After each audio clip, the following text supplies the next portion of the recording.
أعوذ بالله من الشيطان الرجيم. بسم الله الرحمن الرحيم. ومن أحسن قولا ممن دعا إلى الله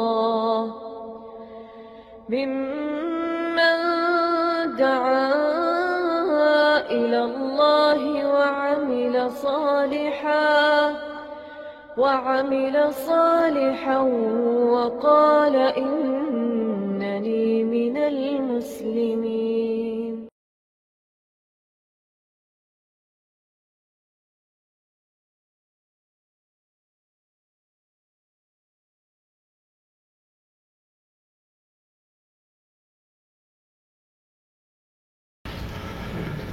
إن الحمد لله نحمده ونستعينه ونستغفره ونعوذ بالله من شرور أنفسنا ومن سيئات أعمالنا. من يهده الله فلا مضل له ومن يضلل فلا هادي له. وأشهد أن لا إله إلا الله وحده لا شريك له وأشهد أن محمدا عبده ورسوله. أما بعد، بسم الله الرحمن الرحيم. بني الإسلام على خمس: شهادة أن لا إله إلا الله وأن محمد رسول الله، وإقام الصلاة وإيتاء الزكاة والحج وصوم رمضان. نماز کی اسلام میں بہت ہی زیادہ اہمیت ہے. مشہور ہے کہ حضرت جبرائیل امین انسانی شکل میں آئے اور نبی صلی اللہ علیہ وسلم کے پاس دو زانو ہو کر، جیسے اتحیات پڑھا جاتا ہے اس طرح آ کے بیٹھ گئے. حضرت عمر فاروق رضی اللہ عنہ اس مشہور حدیث کے راوی ہیں. وہ کہتے ہیں کہ ہم میں سے کوئی اسے جانتا نہیں تھا. اس کا مطلب ہے کہ ہمارے قریب و جوار لوگوں میں سے نہیں تھا. وہ لا یعرفہ منا احد. اور مسافر ہوتا تو اس پہ کچھ مسافروں کے نشانات ہوتے، کپڑوں پہ دھول ہوتی، سر پہ بال بکھرے ہوئے ہوتے. کہتے ہیں کہ قصیر و سواد الشعر، سیاہ کالے اس کے بال ہیں. شدید الثیاب، کپڑے شدید سے سفید ہیں. شدید و بیاض الثیاب. لا یعرف من احد، اور ہم میں سے کوئی اسے پہچانتا بھی نہیں ہے. یعنی عجیب سا لگا کہ آدمی سائل آ کے بیٹھ گیا بڑے ادب احترام سے اور آ کے کہتا ہے اخبرنی عن الایمان، مجھے بتائیے کہ ایمان کیا ہے. نبی صلی اللہ علیہ وسلم ارشاد فرماتے ہیں الایمان ان تؤمن باللہ وملائکتہ وکتبہ ورسلہ والقدر خیرہ وشرہ والبعث بعد الموت. 6 ارکان جو بڑے مشہور ہیں آپ نے بیان فرما دیے. اب دوسرا سوال کیا تو کہتا ہے اخبرنی عن الاسلام، اب مجھے بتائیے کہ اسلام کیا ہے. تو نبی صلی اللہ علیہ وسلم نے یہ کلمات جو ابھی میں نے پڑھے ہیں دیگر روایات میں بھی آئے ہیں، اور اس وقت بھی آپ نے ارشاد فرمایا الاسلام ان تشہد ان لا الہ الا اللہ وان محمد رسول اللہ. پہلا رکن اسلام کا یہ ہے کہ تم اللہ کے معبود واحد ہونے کی گواہی دو اور محمد صلی اللہ علیہ وسلم کے رسول ہونے کی گواہی دو. یہ پہلا رکن ہے اسلام کا. اور اس کے بعد نماز، روزہ، زکوٰۃ اور حج، یہ 4 ارکان جو ہیں وہ پہلے رکن کے بعد ہیں. ان 4 میں سے نبی صلی اللہ علیہ وسلم نے سب سے پہلے نماز کا نام لیا. سب سے پہلے ان تقیم الصلاۃ. دوسرا رکن یہ ہے کہ تم نماز پڑھو. گویا کہ اسلام کے ارکان میں سے توحید و رسالت کے بعد، ایمان کے بعد سب سے پہلا عملی رکن جو ہے وہ نماز ہے. آگے سوالات اور بھی ہیں. جبرائیل علیہ السلام کہتے ہیں کہ بتائیے احسان کیا ہے. آپ نے بتایا احسان کیا ہے، ان تعبد اللہ کأنک تراہ وإن لم تکن تراہ فإنہ یراک. احسان یہ ہے کہ تم اللہ کی اس انداز سے عبادت کرو کہ جیسے تم اللہ کو دیکھ رہے ہو. اب سامنے دیکھے آدمی کسی بڑی شخصیت کو تو پورے ادب سے احترام سے بات کرے گا، اور اگر کہیں تمہیں یہ مرتبہ نہیں مل سکتا کہ تم اللہ کو دیکھ رہے ہو، چونکہ یہ تو بہت بڑا مرتبہ ہے، تو پھر کم از کم یہ ہو وَإِن لَّمْ تَكُن تَرَاهُ فَإِنَّهُ يَرَاكَ، کم از کم یہ تو ہو کہ اللہ تمہیں دیکھ رہا ہے۔ نمازی کے دل میں پہلا حصہ آئے نہ آئے، دوسرا تو آ سکتا ہے نا، اور اگر دوسرا آ جائے صحیح معنوں میں کہ مجھے اللہ دیکھ رہا ہے، وہ آدمی نماز بڑے اچھے طریقے سے پڑھے گا، ٹکریں نہیں مارے گا، نماز کے دوران رومال سیدھا کر، داڑھی سیدھی کر، مونچھیں سیدھی کر، بال سیدھے کر۔ نماز کی آپ نے حرکتیں دیکھی ہیں کیا کیا، کان میں انگلی، ناک میں انگلی، ایسے جیسے پتہ نہیں کس مجبوری میں یہاں کھڑے۔ اللہ عظیم، اللہ عظمت والا، اس پوری کائنات کا خالق و مالک، اپنے باس کے پاس جا کے کھڑے ہونا تو اپنے آفس سے اٹھتے ہوئے تیاریاں کرتے اٹھتے ہیں، ٹائی والے یہاں سے ٹائی سیٹ کر کے جا رہے ہیں، کپڑے سیدھے کر رہے ہیں، ایک دم ریڈی ہو کے کہ ہمیں باس کے سامنے جانا ہے۔ رب کائنات، پوری کائنات کا خالق اور مالک ہے، اس کے سامنے کھڑے ہونا ہے، وہاں ہر طرح کی الٹی سیدھی ٹیڑھی ترچھی حرکتیں کرتا جائے، تو اس کا معنی یہ ہوا کہ ہمارے دل میں یہ نہیں ہوتا کہ ہمیں اللہ دیکھ رہا ہے۔ ہم اللہ کو دیکھ رہے ہیں تو دور کی بات ہے، ہم یہ بھی صحیح معنوں میں تصور کر کے نہیں بیٹھے ہوتے یا نماز نہیں پڑھ رہے ہوتے کہ ہمیں اللہ دیکھ رہا ہے۔ اگر ایسا ہو تو پھر ایسی حرکتیں تو نہ ہو نا۔ تو اسلام کے ارکان خمسہ میں سے پہلے رکن ایمان کے بعد، یعنی توحید شہادت توحید و رسالت کے بعد پہلا رکن اسلام ہے، نماز ہے۔ گویا کہ نماز کی اسلام میں بہت ہی زیادہ اہمیت ہے۔ ساری چیزیں نبی صلی اللہ علیہ وسلم پر دنیا میں فرض کی گئیں، ساری چیزیں، ساری شریعت دنیا میں فرض کی گئی۔ نمازیں وہ عمل ہے کہ جو آسمانوں پہ فرض کیا گیا۔ معراج کے موقع پر، یہ معراج کے موقع کی سوغات ہے، معراج کے موقع کا تحفہ ہے جو نبی صلی اللہ علیہ وسلم کو دیا گیا۔ اور وہ بڑا مشہور واقعہ ہے کہ نبی اکرم صلی اللہ علیہ وسلم کو حضرت موسیٰ علیہ السلام سے ملاقات ہوئی، اللہ رب العزت نے 50 نمازیں فرض کی۔ موسیٰ علیہ السلام نے کہا نہیں پڑھیں گے، مجھے معلوم ہے کہ لوگوں کا کیا حال ہے۔ حالانکہ نبی صلی اللہ علیہ وسلم سے بہت پہلے ہو گئے، لیکن لوگوں کی حالت کا اس وقت سے اندازہ، لوگ آہستہ آہستہ بدتر کی طرف آئے ہیں، بہتر کی طرف نہیں آئے۔ کہا میں اندازہ ہے مجھے اتنی نہیں پڑھیں گے، واپس جاؤ۔ گئے، 40 ہو گئیں، 30 ہو گئیں، 20 ہو گئیں، 10 ہو گئیں، کہا نہیں اب بھی جاؤ۔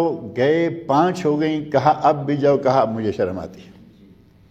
نبی صلی اللہ علیہ وسلم نے 5 ہو جانے کے بعد کہا کہ اب میں نہیں جاؤں گا، مجھے شرم آتی ہے، بار بار جا رہا ہوں، بار بار آ رہا ہوں، اور کم کرو، اور کم کرو، اور کم کرو، اب میں نہیں جاؤں گا۔ اللہ رب العزت نے نبی اکرم صلی اللہ علیہ وسلم کو 5 نمازیں فرض کرنے کے بعد ارشاد فرمایا، یا محمد انہ لا یبدل القول لدیہ، اے میرے نبی ہمارے یہاں باتیں تبدیل نہیں ہوتی، ہم نے 50 کہا ہے، تم نمازیں 5 پڑھو گے، ہم ثواب 50 کا ہی دیں گے۔ لا یبدل القول لدیہ، میرے یہاں باتیں بدلی نہیں جاتی۔ ان لک بہذہ الخمس 50، تمہیں ان 5 کے بدلے میں 50 ہی نمازوں کا ثواب ملے گا۔ اللہ رب العزت نے یہ تحفہ آسمان پر نبی اکرم صلی اللہ علیہ وسلم کو عطا کیا تھا، گویا کہ باقی عبادتوں کی نسبت اس کی ایک خاص اہمیت ہے۔ اور پھر ہر روز یہ 5 مرتبہ جو نماز کا پڑھا جانا ہے، نبی صلی اللہ علیہ وسلم ارشاد فرماتے ہیں اگر تم میں سے کسی گھر کے سامنے لو کان احد علی احد بابکم نہر، اگر کسی کے دروازے پہ نہر چل رہی ہو اور وہ یغتسل فیہ کل یوم 5 مرات، روزانہ اس میں 5 مرتبہ نہائے، هل یبقى علی جسدہ من درنہ شیء، اس کے جسم پر کوئی میل کچیل رہ جائے گی 5 مرتبہ جو روزانہ نہائے گا؟ صحابہ کہتے ہیں کہ یا رسول اللہ نہیں رہے گی۔ فرمایا یہی 5 نمازوں کی مثال ہے کہ گویا آدمی روزانہ 5 مرتبہ روحانی غسل کرتا ہے، کوئی گناہ نہیں رہ جائے گا، سارے گناہ ان نمازوں کے عوض اللہ رب العزت معاف کر دے گا۔ نماز وہ عمل ہے کہ اس کا مقابلہ دوسرا کوئی عمل نہیں کر پاتا، اور روزانہ کا عمل ہے مستقل، 5 مرتبہ روزانہ آدمی روحانی غسل کرتا ہے، گناہوں سے اللہ رب العزت سے خلاصی کرواتا ہے۔ صحیح بخاری مسلم اور ابو داود میں ایک حدیث ہے، یہ پہلی حدیث جو میں نے ذکر کیا نا کہ اللہ نے فرمایا ہم 5 کے بدلے میں 50 کا ہی ثواب دیں گے، صحیح بخاری، صحیح مسلم اور سنن ترمذی میں یہ الفاظ۔ اور بخاری مسلم ابو داود میں طلحہ بن عبید اللہ کہتے ہیں کہ نبی صلی اللہ علیہ وسلم کے پاس نجد میں سے کوئی آدمی آیا، اور نجد کے بدو معروف ہیں، آج تک بھی نجدی بدو جو ہیں وہ معروف ہیں، سر پراگندہ، دور سے آیا ہے، نجد کہاں مدینہ منورہ کہاں، تو سر کے بال بکھرے ہوئے ہیں، اور اس کی باتوں کی بھی سمجھ نہیں آتی سب کو اچھی طرح۔ وہ کہتے ہیں کہ ہمیں بات کی سمجھ نہیں آتی کہ گنگناہٹ تھی، یعنی جیسے کوئی آواز، بات کوئی چل رہی ہے۔ جب ذرا قریب ہو کے دیکھا تو معلوم ہوا کہ وہ نبی صلی اللہ علیہ وسلم سے اسلام کے بارے میں پوچھ رہا ہے کہ اسلام بتائیے مجھے، اسلام کیا ہے؟ تو نبی صلی اللہ علیہ وسلم فرمایا 5 صلوات فی اليوم واللیلہ، دن اور رات میں 24 گھنٹے میں تم پر 5 نمازیں فرض ہیں۔ وہ بدو کہتا ہے حل علی غیرہن، اے اللہ کے نبی کیا مجھ پہ اور بھی کوئی نماز فرض ہے؟ نبی صلی اللہ علیہ وسلم فرمایا لا الا ان تطوع، اور نہیں سوائے اس کے کہ تم نفل پڑھو۔ سورج طلوع ہوتے ہی 2 رکھتے ہیں صلاۃ الاشراق، تھوڑا سورج اور اوپر ہوا، گرم ہوا، 8 رکھتیں، 10، 12، 6، 5، 4 جتنی کوئی پڑھے، جو صلاۃ الضحیٰ ہے، چاشت کی نماز، یا اسی کا نام صلاۃ الاوابین ہے۔ اور اگر کوئی چاہے تو تہجد پڑھے، رات کو اٹھے اللہ کے سامنے قیام کرے۔ نمازیں بہت ہیں، مسجد میں جائے 2 رکعتیں تحیۃ المسجد کی پڑھے۔ نبی سے فرمایا کہ فرض یہ 5 ہیں، اس کے علاوہ نفل تمہاری مرضی ہے جتنے چاہے پڑھو۔ اور صحیح بخاری صحیح مسلم میں نبی اکرم صلی اللہ علیہ وسلم کا ارشاد ہے، حضرت عبداللہ بن عمر رضی اللہ عنہ فرماتے ہیں کہ آپ نے فرمایا بنی الاسلام علی 5، اسلام کی بنیاد 5 چیزوں پر ہے، یعنی اسلام کی جو عمارت ہے وہ گویا کہ 5 ستونوں پر قائم ہے، 5 ستونوں پر قائم ہے۔ اور وہ 5 ستون کیا ہیں؟ شہادت ان لا الہ الا اللہ و ان محمد رسول اللہ، پہلا ستون یہ ہے جو ایمان کا بھی پہلا حصہ ہے، اسلام کا بھی پہلا حصہ ہے، وہی ارکان اسلام میں سے پہلا حصہ۔ تم اس بات کی گواہی دو کہ اللہ کے سوا کوئی معبود برحق نہیں، اور حضرت محمد صلی اللہ علیہ وسلم اللہ کے رسول ہیں، پہلا یہ۔ دوسرا و اقام الصلاۃ، اور یہ کہ تم نماز قائم کرو۔ آپ کو نبی صلی اللہ علیہ وسلم کی احادیث میں بکثرت لفظ جو ہے وہ اقامت نماز کا ملے گا، قرآن کریم میں بھی اقامت نماز کا ملے گا، نماز قائم کرنا، ہم کہتے ہیں نماز پڑھنا۔ صلاۃ کا معنی دعا ہے، اور اقامت صلاۃ ہوگا تو وہ معنی ہوگا نماز۔ اقامت کا معنی عام جیسے ہمارا مفہوم ہے نا، نماز پڑھنا، کبھی پڑھی کبھی چھوڑ دی، کبھی مہینہ 5 وقت کی نماز، تہجد بھی ساتھ، پھر چھوڑی تو 5 میں سے کوئی بھی نہیں، تہجد تو بعد کی بات ہے، ساری چھوڑ کے بیٹھ گیا۔ یہ اقامت صلاۃ نہیں ہے۔ اقامت صلاۃ ہے کہ آدمی 5 نمازیں بر وقت پڑھے، جو نمازوں کے اوقات ہیں کم از کم روزانہ 5 نمازیں پڑھے۔ ان الصلاۃ کانت علی المؤمنین کتابا موقوتا، اللہ نے قرآن میں فرمایا کہ 5 وقت جو نمازیں ہیں اللہ نے مقررہ اوقات میں یہ نمازیں فرض کی ہیں، مقررہ اوقات میں، اور باجماعت اگر نمازیں 5 پڑھتا ہے تو یہ ہے صحیح معنوں میں اقامت صلاۃ۔ اور نظام صلاۃ، حاکم ہے کسی علاقے کا، بڑا ہے، رئیس ہے، اپنے علاقے میں اپنی حکومت میں وہ باقاعدہ انتظام کرے کہ نماز کے وقت نماز، دوسرا کوئی کام نہیں ہوگا۔ اس کی ایک جھلک آپ کو سعودی عرب میں ملتی ہے، اگرچہ وہ اب آہستہ آہستہ مسئلہ ڈھیلا، ہمارے لوگوں کی بدعملی کے نتائج ہمارے سامنے آ رہے ہیں، آہستہ آہستہ ڈھیلا ہو رہا ہے، لیکن ابھی تک بھی آپ دیکھتے ہیں اذان ہوتی ہے دکانیں بند ہونا شروع ہو جاتی ہیں۔ یہ ہے اقامت نظام صلاۃ، نظام نماز کو قائم کرنا۔ پاکستان میں جنرل محمد ضیاء الحق نے یہ تھوڑا سا سلسلہ شروع کرایا تھا. دفتروں میں مسلح بن گئے. مسلح سے مراد نماز پڑھنے کی جگہ. آفس بنایا ایک, چھوڑ دیا یہ نماز ہوگی, مسلح ہو گیا. مسجد تو 5 وقت والی ہوتی ہے نا. ٹوپیاں پہن جانا شروع ہو گئی.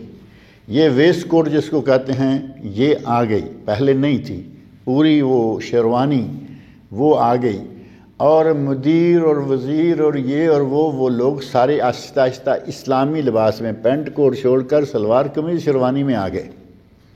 تھوڑی سی ایک جھلک وہ تھوڑا سا عرصہ ملی. اب پھر نہ کہیں مسلح ہے, نہ جانماز ہے, نہ کچھ ہے. پھر دوبارہ زمانہ پہلے کی طرح پلٹ آیا. حاکم کی ذمہ داری ہے کہ وہ اقامت نماز کا نظام بھی قائم کرے, وہ لوگوں کو پابند کرے کہ وہ نمازیں پڑھیں. نبی صلی اللہ علیہ وسلم فرماتے ہیں کہ دوسرا اسلام کا رکن ہے نماز قائم کرنا, تیسرا ہے ایتاء الزکوٰۃ, زکوٰۃ ادا کرنا, اور چوتھا ہے والحج, حج ادا کرنا, اور 5واں رمضان کے روزے رکھنا. اور بعض احادیث میں نماز کے بعد رمضان کے روزے, یہ دونوں چیزیں ہو گئیں فری والی. نہ نماز پہ کوئی پیسہ لگتا ہے, نہ روزوں پہ پیسہ لگتا ہے. آگے آ گئی زکوٰۃ چوتھے نمبر پر. زکوٰۃ ہر سال اپنے مال کا حساب کر کے 2.5%, 2.5% وہ زکوٰۃ نکالنا ہے. اور پھر تھوڑے بڑے خرچے والا عمل ہے حج. حج میں خرچہ تو بڑا ہے لیکن ساری عمر میں ایک مرتبہ فرض. نبی اکرم صلی اللہ علیہ وسلم فرمایا ان اللہ فرض علیکم الحج فحجوا, اللہ نے تم پر حج فرض کیا ہے, حج کرو. ایک صحابی اٹھے وہ کہتے ہیں کل عام یا رسول اللہ, اے اللہ کے رسول ہر سال.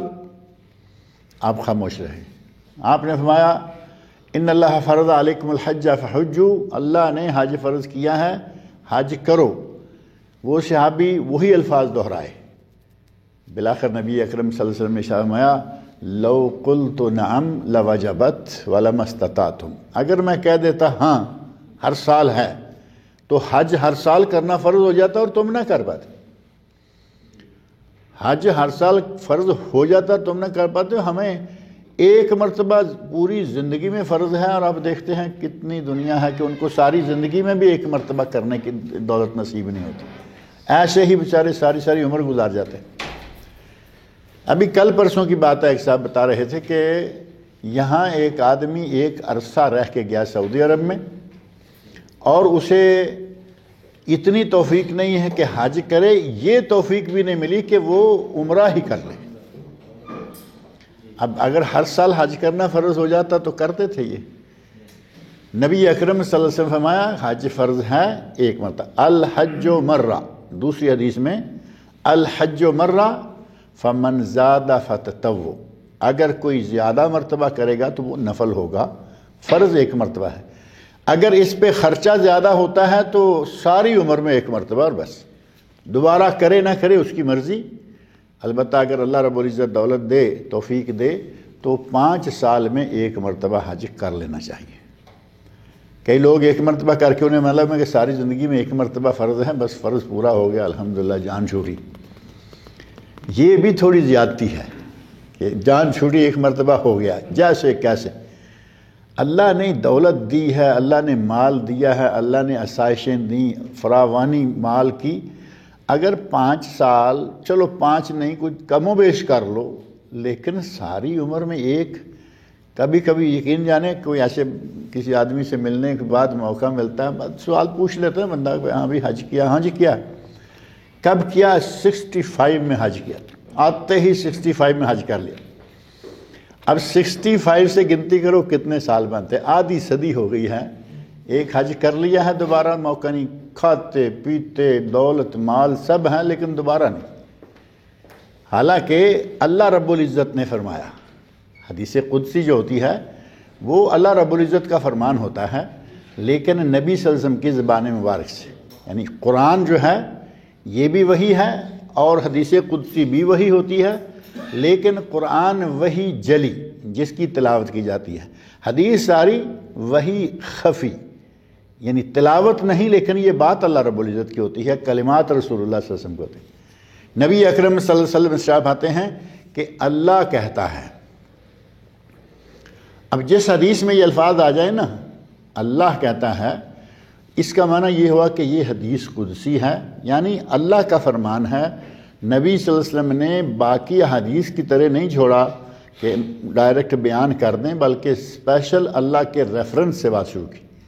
اللہ فرماتا ہے ان عبدا صححت له فی بدنہ ووسعت علیہ فی المعیشہ، میں نے اپنے بندے کو تندرستی دی، صحت دی، طاقت صحت سارا کچھ موجود ہے۔ ووسعت علیہ فی المعیشہ، اپنے بندے کی معیشت وسیع کی، دولت دی، مال ہے، دولت ہے، اچھی سیلری ہے، اچھا کاروبار ہے، آگے بال بچے کما رہے ہیں، پیسے کی کوئی کمی نہیں۔ تمضی علیہ خمسۃ اعوام لا یفد الی لمحروم، اس کو 5 سال گزر جاتے ہیں، یہ میرے پاس نہیں آتا، یہ بڑا محروم انسان ہے۔ اللہ رب العزت فرما رہے ہیں کہ 5 سال گزر جاتے ہیں، میرے پاس نہیں آتا۔ اہل علم میں سے بعض نے بڑا زبردست ایک نکتہ بیان کیا ہے کہ یہاں نبی صلی اللہ علیہ وسلم فرماتے ہیں تمضی علیہ خمسۃ اعوام لا یفد الی، 5 سال گزر جاتے ہیں، میرے پاس نہیں آتا۔ اللہ نے یہ نہیں فرمایا کہ میرے گھر نہیں آتا، بیت اللہ ہو گیا، کتنا بھی دور ہے لیکن موجود ہے دنیا میں، مکہ ہے۔ اللہ نے بیت اللہ نہیں کہا میرے پاس نہیں آتا۔ یہ باریک نقطہ ذہن میں رکھیں کہ حج کا سفر بیت اللہ کا سفر نہیں ہوتا، حج کا سفر اللہ کی طرف سفر ہوتا ہے، مبارک اور مقدس سفر۔ اللہ رب العزت کہتے ہیں کہ 5 سال کے بعد بھی دولت ساری ہے، صحت ٹھیک ہے، تندرست گھوڑے کی طرح، لیکن میرے پاس نہیں آتا، لمحروم، یقیناً یہ اللہ کی رحمتوں سے محروم انسان۔ پیسے کا بہت زیادہ اکٹھا ہو جانا یہ کوئی خوشحالی یا کہے آدمی کہ اللہ بڑا خوش ہے، اللہ تعالیٰ کافروں کو دے رہا ہے، کتنا دے رہا ہے۔ دولت جمع ہو گئی، یہ کوئی نہ سمجھے کہ مجھ پہ اللہ بڑا راضی ہے، یہ آزمائش ہے۔ اللہ تعالیٰ نے فرمایا وَلَنَبْلُوَنَّكُمْ بِشَيْءٍ مِّنَ الْخَوْفِ وَالْجُوعِ وَنَقْصٍ مِّنَ الْأَمْوَالِ وَالْأَنفُسِ وَالثَّمَرَاتِ وَبَشِّرِ الصَّابِرِينَ، ہم آزمائیں گے مال دے کر، مال لے کر، اولاد دے کر، اولاد چھین کر، غلے پھل دے کر، غلے پھل اڑا کے، ختم کر کے، ہر طرح سے ہم آزمائیں گے۔ دولت آ گئی، آزمائش، اگر اس دولت سے صحیح کام لیا تو بہت اچھا ہو گیا، اور اگر دولت سے صحیح کام نہیں لیا، فرائض پورے نہیں صحیح طور پہ کیے اور اپنے اللہ تللے عیاشیوں میں دولت اڑا دی، تو یہ ہمارے لیے باعث عذاب بن سکتی ہیں۔ غرض یہ کہ نبی اکرم صلی اللہ علیہ وسلم نے اس حدیث میں جو ترتیب بتائی اس میں ہے کہ اللہ کی وحدانیت اور رسول اللہ صلی اللہ علیہ وسلم کی رسالت، یہ ایک رکن اسلام کا، اور دوسرا رکن نماز قائم کرنا، زکوٰۃ ادا کرنا، رمضان کے روزے رکھنا، حج کرنا۔ ان 5 ارکان پر اسلام کی بلڈنگ قائم ہے۔ جب ایک رکن بھی نہیں رہے گا تو بلڈنگ گر جائے گی۔ سیدھی بات ہے کہ ابھی یہ 4 دیواری ہیں، اگر کوئی 5واں سینٹر میں بھی، جیسے پلر یا خیمے کے سینٹر میں ہوتا نا، ایک خیمے کے سینٹر والا جو ایک پلر ہے، اگر وہ نہ رہے تو سارا گر گیا، اور کوئی ایک بھی ان میں سے آپ گرا دیں، سارے کا سارا خیمہ گر جائے گا۔ اسی طرح معاملہ بلڈنگ کا ہے، یہ ہے آپ دیوار نکال دیں، باقی کا بھی گر جائے گا۔ اگر ان 5 ارکان میں سے کسی ایک کا بھی انکار کرے، اس کا اسلام ختم ہو گیا، اس کی بلڈنگ گر گئی، کسی ایک کا بھی۔ کچھ لوگ انکار نہیں کرتے لیکن اقرار بھی نہیں کرتے، زبانی اقرار ہے، عملی نہیں۔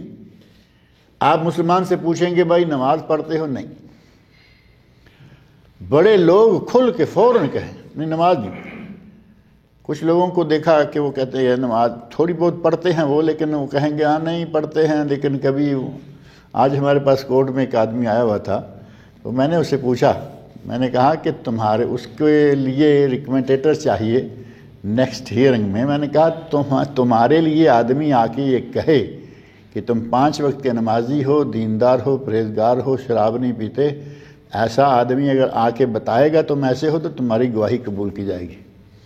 تو میں نے کہا کل جو آ کے وہ بتائے گا، مجھے بتاؤ نماز پڑھتے ہو یا نہیں؟ تو یقین مانے کہتا ہے ہاں پڑھتا ہوں کبھی کبھی، اس کا مطلب ہے کہ وہ پڑھتا ہی کبھی کبھی ہوگا۔ ایسے نمازی کی نماز جو ہے نا وہ کوئی خاص حیثیت نہیں رکھتی، نماز پابندی کے ساتھ 5 وقت کی نماز ہے، اور یہ اہمیت ہے اس نماز کی کہ اگر کوئی آدمی انکار کرتے ہوئے نماز چھوڑ دے تو وہ کافر ہے، انکار کرتے ہوئے کہ نماز کی فرضیت نہ مانے۔ ہاں نماز کو فرض مانتا ہے، کبھی پڑھ لی کبھی چھوڑ دی، کئی لوگ ہیں وہ صرف جمعہ پڑھتے ہیں، ہے نا ایسے لوگ، سارا ہفتہ نماز نہیں پڑھتے، مسجد میں نہیں جاتے، جمعہ کے دن صاف ستھرا لباس، فرسٹ کلاس، سر پہ ٹوپی اور ہاتھ میں مصلی اپنا، پتہ ہے کہ جب ہم ایسے وقت میں جا رہے ہیں مسجد میں تو جگہ نہیں ملے گی، باہر ہی کہیں مصلی ڈالنا پڑے گا، ہاتھ میں مصلی لے کے مسجد کی طرف روانہ ہوگی۔ یہ 8 دن میں ایک ہی نماز پڑھتا ہے۔ کچھ ایسے ہیں جو عید کی نماز پڑھتے ہیں، کبھی جمعہ پڑھ لیا کبھی عید کی نماز پڑھ لی، یہ نماز شمار نہیں ہوتی۔ نماز وہی ہے جو آدمی ٹھاٹھ کی 5 وقت روزانہ۔ ہمارے ایک صاحب ہیں پاکستان میں تھے، انہوں نے ایک مرتبہ نماز کی کچھ قسمیں بیان کی تھیں، میں موقع بہ موقع ذکر کرتا رہتا ہوں، لگے ہاتھوں میں اس کا اشارہ دے دیتا ہوں۔ وہ کہتا ہے کہ ایک نمازی ہوتے ہیں 8 کے، وہ جمعہ والے، ایک نمازی ہوتے ہیں کھاٹ کے، وہ نماز جنازہ پڑھتے ہیں، کھاٹ پڑھی نا آگے میت کی، نماز جنازہ پڑھتے ہیں اور کوئی نماز نہیں پڑھتے، اور نماز جنازہ بھی کیوں پڑھتے ہیں؟ پتہ ہے آج میں اس کے باپ کی نماز جنازہ نہیں پڑھوں گا، کل میرا مرے گا تو یہ بھی نہیں آئے گا، تو مجھے تو سواریاں بھی نہیں پوری ملیں گی۔ وہ صرف ابے کے جنازے کے لیے لوگوں کو اکٹھا کرنے کا ایک ذریعہ ہے کہ جو مرتا ہے وہ جنازے میں جاتا ہے۔ اور کچھ ہیں 360 کے، جو عید کی نماز پڑھتے ہیں، 360 دن ہے نا، انگریزوں کے تو 365 اور 366، لیپ کے 366 اور 3 سال 365، اسلامی سال ہمیشہ 360، اور یہ 360 کا جو عید کی نماز پڑھتا ہے۔ اور اس نے کہا اصلی نمازی ہیں جو ٹھاٹھ کے نمازی ہیں، 5 وقت باقاعدگی سے نماز پڑھنے والے، اگر یہ فریضہ پوری پابندی کے ساتھ ادا کرے تو اس فریضے کی ادائیگی کی برکت سے آدمی بہت سارے گناہوں سے بچ جاتا ہے۔ نمازی آدمی ہے، شراب نہیں پیے گا، اسے معلوم ہے کہ کوئی دیکھے گا تو کہے گا وہاں دیکھو کہاں پڑا ہوا تھا، اب یہ مسجد میں آ رہا ہے۔ وہ کوشش کرے گا کہ اس کا کوئی ایسا عمل لوگوں کے سامنے نہ آئے کہ لوگ بات کریں گے۔ یہ گویا کہ گناہوں سے بچنے کی ایک بریک ہے، اور اللہ نے قرآن کریم میں فرمایا ہے ان الصلاۃ تنہا عن الفحشاء والمنکر، نماز فحاشی کے کاموں سے اور منکرات سے بچاتی ہے، تنہا منع کرتی ہے۔ اور منع کرنا یہی ہے کہ جب کوئی برا کام کر لیتا ہے یاد آتا ہے کہ میں نماز پڑھتا ہوں تو کوئی لوگ کیا کہیں گے، چلے اللہ سے ڈرتے ہوئے نہ صحیح کم از کم لوگوں سے ڈرتے ہوئے وہ برے کام سے بچتا چلا جائے گا، الحمدللہ بچت ہو گئی۔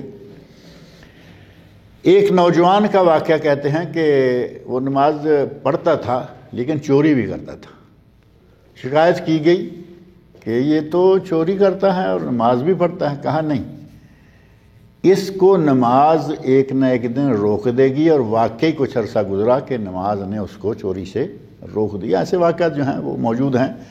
نماز اسلام کا بڑا ہی اہم رکن ہے، اس کو نہ صرف زبان سے بلکہ دل سے قبول کرتے ہوئے اس کے اوقات پر ادا کرنا ضروری ہے۔ نماز پڑھنے کے لیے اوقات کا تذکرہ پچھلی حدیث میں آیا ہے، لیکن کچھ اوقات ایسے ہیں کہ جن اوقات میں نماز پڑھنا مکروہ ہے، جس کو مکروہ اوقات کہتے ہیں نا، وہ اوقات مکروہ نہیں ہوتے، اصل میں ان میں نماز پڑھنا مکروہ ہوتا ہے، لیکن مشہور یہی ہے مکروہ اوقات۔ ان مکروہ اوقات میں سے نبی اکرم صلی اللہ علیہ وسلم نے جو ذکر کیے ہیں وہ 5 ہیں۔ سورج نکل رہا ہو اندر بار ہو، سورج ڈوب رہا ہو اندر بار ہو، یہ دونوں ٹائم پچھلے درس میں شاید میں نے ذکر کیا نا کہ شیطان اپنے سینگ اس طرح گاڑ دیتا ہے، اور لوگ جو یہاں سجدہ کریں گے لوگ تو ان کو سورج یہاں سے نظر آ رہا ہے تو وہ کہتا ہے کہ دیکھو یہ مجھے سجدہ کر رہے ہیں. یہ نبی صلی اللہ علیہ وسلم نے بتایا. ایسے وقت میں نماز پڑھنا مکروہ وقت شمار ہوتا ہے کہ یہ گویا کہ جو کفار شیطان کی پوجا کرتے ہیں یہ مسلمان کی مشابہت ہو جائے گی. مجبوری میں کسی کو ایسے وقت میں پڑھنی پڑ گئی ٹھیک ہے، لیکن کوشش کرنی چاہیے کہ عصر کی نماز سورج کے زرد ہونے، ٹکیا گول نظر آنے، جب سورج غروب ہونے لگتا ہے تو ٹکیا سورج کی گول لال لال نظر آ رہی ہوتی، زرد ہونے یا لال ہونے سے پہلے پہلے عصر پڑھ لے. الا یہ کہ مجبور ہیں، اس کی بات الگ ہے، مجبوری میں سارے احکام جو ہے وہ بدل جاتے ہیں. اسی طرح کا معاملہ فجر کا ہے. اور جب سورج عین سر پر ہو، سورج عین سر پر ہے تو اس وقت بھی نماز نہیں ہوتی. یہ ہو گئے 3 اوقات. اور چوتھا وقت ہے فجر کی نماز سے لے کر سورج نکلنے تک، درمیان میں بھی کوئی نماز نہیں نفلی. اسی طرح سورج کے نماز عصر سے لے کر سورج کے غروب ہونے تک کوئی نفلی نماز نہیں ہوتی. یہ 5 اوقات ایسے ہیں کہ ان میں نفلی نمازیں نہیں ہوتی. 3 میں فرض بھی نہیں، فرض بھی پڑھے وہ جو مجبور ہے، ورنہ ان اوقات میں سورج سر پر ہے، ڈوب رہا ہے، نکل رہا ہے. 3 اوقات میں فرض بھی نہ پڑے اور ان 5 اوقات میں نفل ہوتے ہی نہیں. نبی صلی اللہ علیہ وسلم کا ارشاد صحیح مسلم اور مسند میں احمد میں ہے. عقبہ بن عامر جوہنی رضی اللہ عنہ بیان کرتے ہیں کہ آپ نے ارشاد فرمایا نبی صلی اللہ علیہ وسلم 3 ساعات کان رسول اللہ صلی اللہ علیہ وسلم ینہانا ان نصلی فیہن. 3 اوقات ایسے ہیں کہ نبی صلی اللہ علیہ وسلم ہمیں ان اوقات میں نماز پڑھنے سے روکا کرتے تھے. او ان نقبر فیہن موتانا، ان 3 اوقات میں میت کو دفن کرنے سے بھی آپ منع کرتے تھے. یعنی سورج غروب ہوتے نکلتے اور عین سر پہ ہوتے میں میت کو دفن بھی نہیں کرنا چاہیے، سوائے اس کے کہ کوئی مجبوری بن جائے، وہ پھر بات الگ ہے. کون سے؟ حین تطلع الشمس بازغۃ حتی ترتفع، جب سورج نکل رہا ہو یہاں تک کہ تھوڑا اونچا آ جائے. جیسے کہتے ہیں نا کہ ایک نیزہ اونچا آ گیا. وہ ایک نیزہ کتنا ہے؟ ہمارا نیزہ تو پتہ نہیں کتنا لمبا ہوگا یا چھوٹا ہوگا. 10 یا 15 منٹ، 10 منٹ جیسے صلاۃ الاشراق کا وقت ہوتا ہے، وہی ہے کہ سورج اتنا نکل کے آ جائے کہ صاف ہو جائے کہ سورج نکل چکا ہے، اب شک و شبہ سے باہر آ گیا.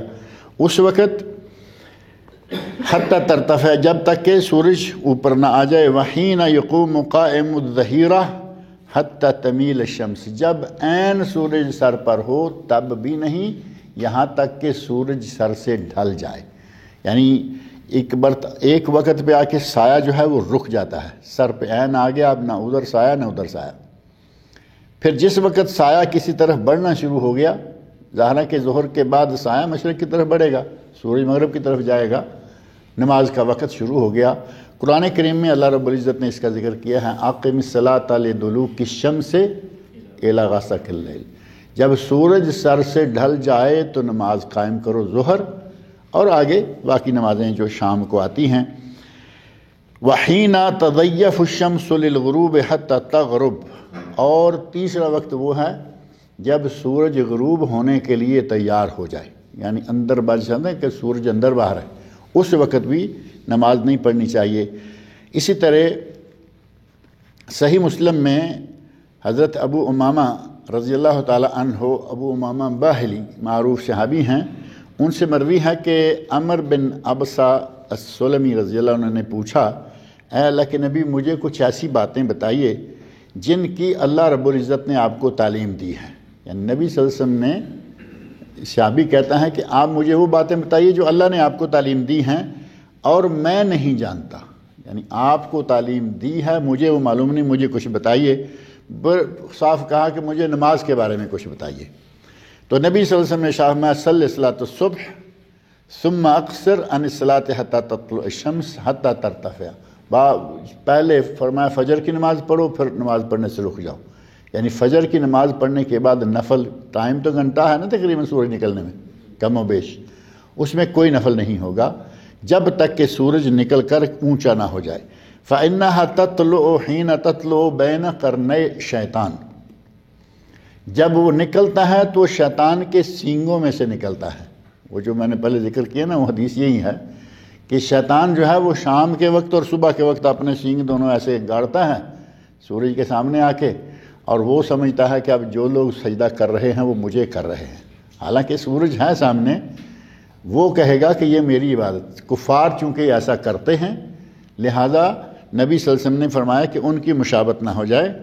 وَحِينَئِذٍ يَسْجُدُ لَهَا الْكُفَّارُ، اس وقت کافر لوگ سورج کو سجدہ کر رہے ہوتے ہیں۔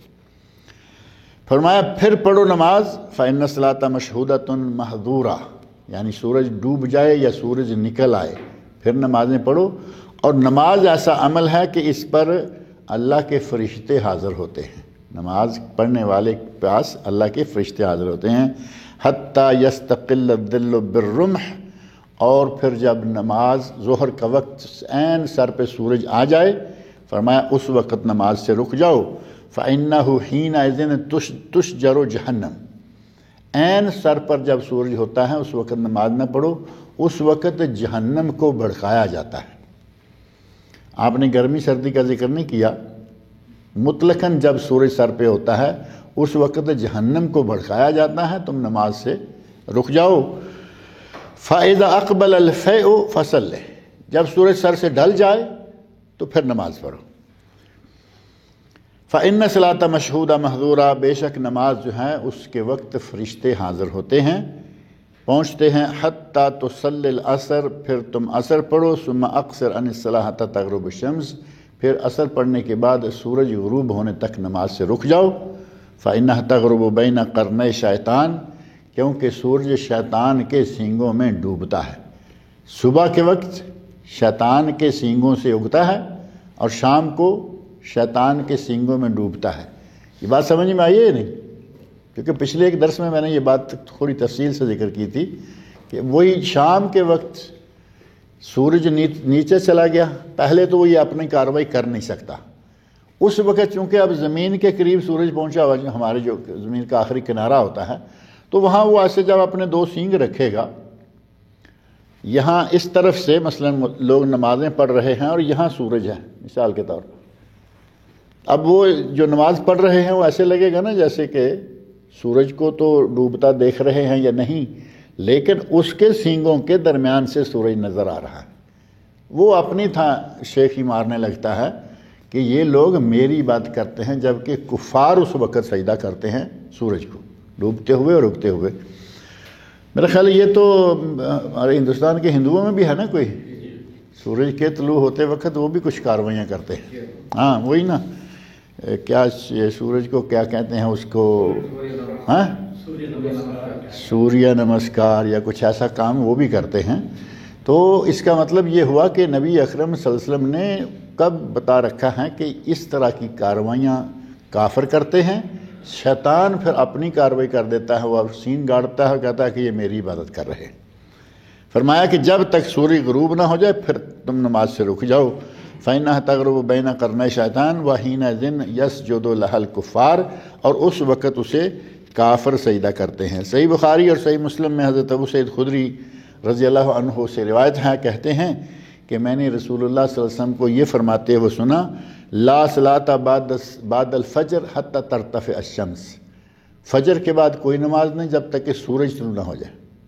یعنی ایک آدمی دیکھتا ہے کہ میں فارغ ہوں، فجر کی جماعت ہو گئی، 5-7 منٹ 10 منٹ ذکر اذکار کیے، میں فارغ ہوں، میں نفل پڑھنا شروع کر دیتا ہوں، اب یہ جائز نہیں ہوگا جب تک سورج نکل کر اونچا نہ ہو جائے۔ ولا صلاۃ بعد العصر حتی تغیب الشمس، اور جس طرح فجر کی نماز کے بعد سورج طلوع ہونے تک نماز نہیں، اسی طرح عصر کے بعد سورج کے غروب ہو جانے تک کوئی نفل نماز نہیں ہے۔ یہ معاملہ ہے صرف نفل نمازوں کا، عام نفل۔ ایک نفل ہیں یعنی فرض نہیں، لیکن ان کا کوئی سبب ہے، یہ ہے بے سبب۔ ایک آدمی دیکھتا ہے کہ عصر کے بعد یا فجر کے بعد میں فارغ ہوں، میرے پاس ٹائم ہے تو چلو میں 10-20 رکعتیں پڑھ لیتا ہوں، یہ ہے عام نفل نماز۔ ایک ہیں جن نمازوں کا کوئی سبب ہے، مثال کے طور پر مسجد میں داخل ہوا، اللہ کے نبی صلی اللہ علیہ وسلم کا ارشاد ہے جو مسجد میں داخل ہو وہ 2 رکعتیں پڑھے بغیر نہ بیٹھے. تو یہ 2 رکعتیں پڑھ سکتا ہے کیونکہ یہ تحیۃ المسجد کی رکعتیں ہیں اور نبی صلی اللہ علیہ وسلم نے یہ پڑھے بغیر بیٹھنے سے منع کیا ہے. اسی طرح نبی اکرم صلی اللہ علیہ وسلم کا اپنا ایک واقعہ صحیح بخاری اور صحیح مسلم میں ام المومنین حضرت ام سلمہ رضی اللہ عنہ بیان کرتی ہیں کہ نبی صلی اللہ علیہ وسلم ایک مرتبہ گھر آئے عصر کے بعد. گھر آ کے آپ نے 2 رکعتیں ادا کی اور وہ سنتی رہتی ہیں. حدیث یہ موجود ہے کہ عصر کے بعد کوئی رکعت نہیں سورج ڈوبنے تک. آپ نے یہ 2 رکعتیں پڑھی تو کہتی ہیں کہ میں نے پوچھا کہ یہ آپ نے 2 رکعتیں کیسی پڑھی ہیں, کیا ہیں یہ؟ آپ تو منع کرتے ہیں عصر کے بعد نماز پڑھنے سے. نبی صلی اللہ علیہ وسلم نے ارشاد فرمایا یا ابنۃ ابی امیہ, اے ابو امیہ کی بیٹی, سألت عن رکعتین بعد العصر, تم نے عصر کے بعد کی 2 رکعتوں کے بارے میں مجھے پوچھا ہے کہ یہ کیا ہیں. وَإِنَّهُ أَتَانِي نَاسٌ مِّنْ عبد القیس, عبد القیس قبیلہ کے کچھ لوگ میرے پاس آئے تھے وفد کی شکل میں.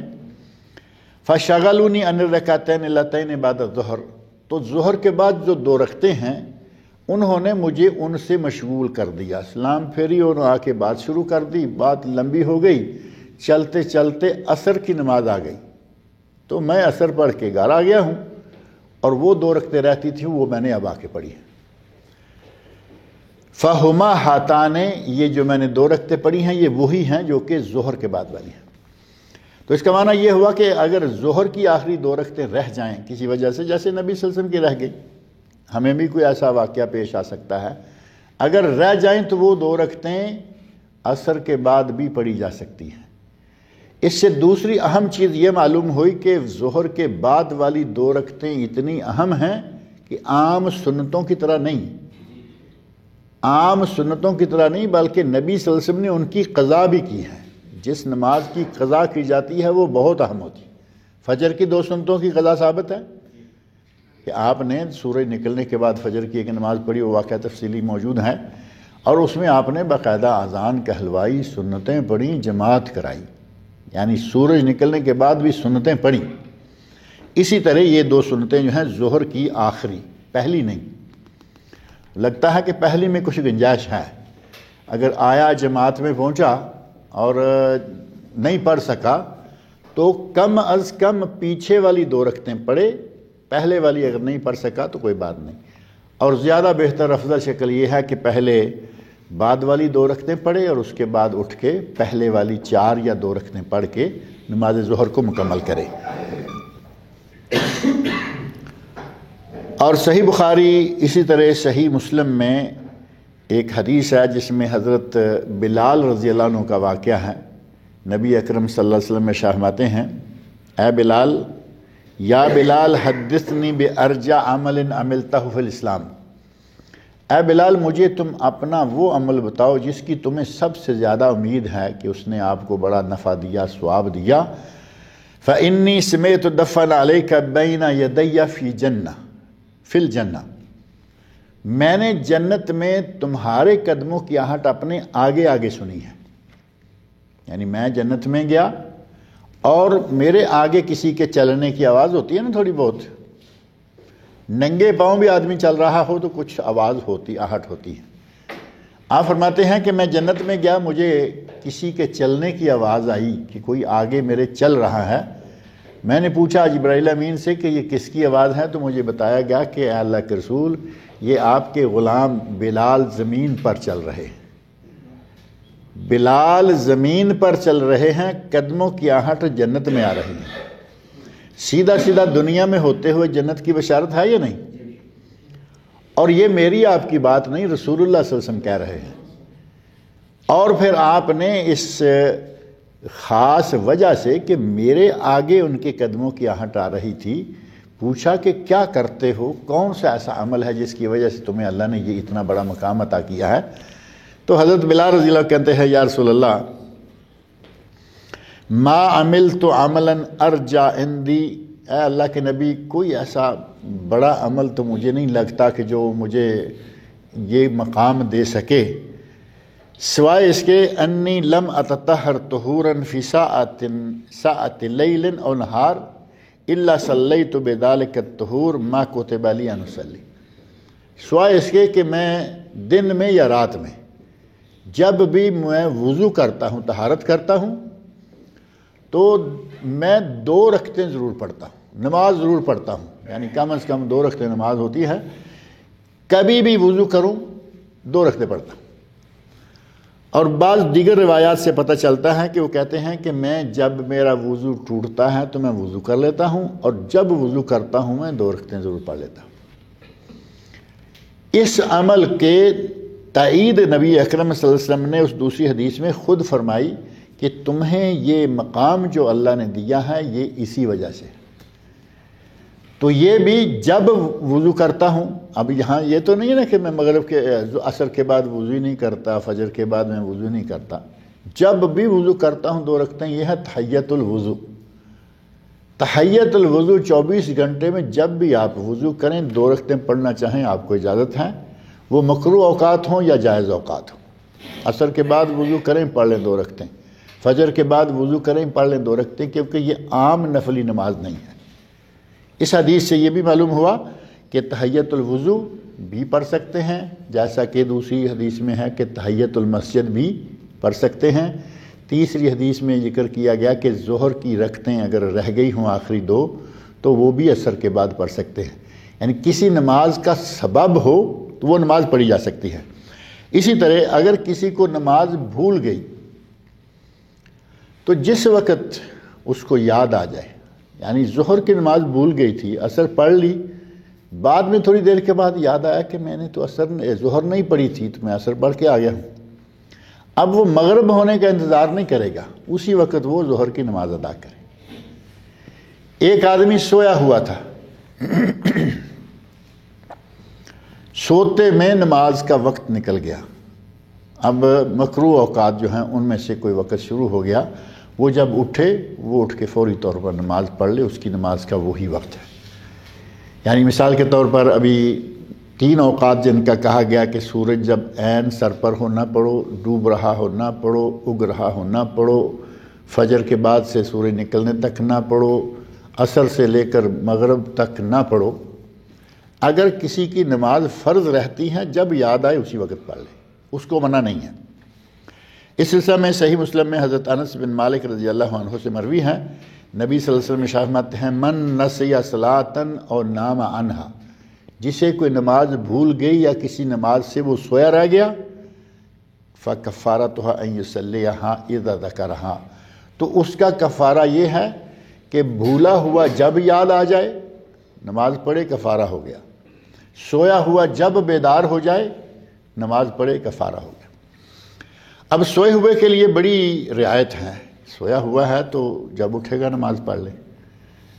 اب ہمارا جو حال ہے سونے کا، ساری رات تاش، کیرم، فضولیات میں ساری رات نکال دیں گے، خاص طور پر جو یہ آج کی رات ہے، ہمیں معلوم ہے جی بکرا ویکنڈ چھٹی ہے، رات میں فٹ بال جو نہیں کھیلتا وہ بھی جا کے میدان کے کنارے بیٹھا ہوتا ہے، کرکٹ والوں کے گرد لائنیں لگی ہوئی ہیں، کارنرز پہ بھاگ دوڑ چل رہی ہے، اور کوئی باہر ادھر ادھر بھاگنا پسند نہیں کرتا، ٹیلی ویژن لگایا ہوا ہے، وی سی آر لگایا ہوا ہے، اپنا لیپ ٹاپ کھولا ہوا ہے، فحاشی غلط چیزیں ساری رات دیکھ کے جب آنکھیں بند ہونے لگیں فجر سے تھوڑا پہلے سو گیا، اب یہ فجر کہاں اٹھے گا؟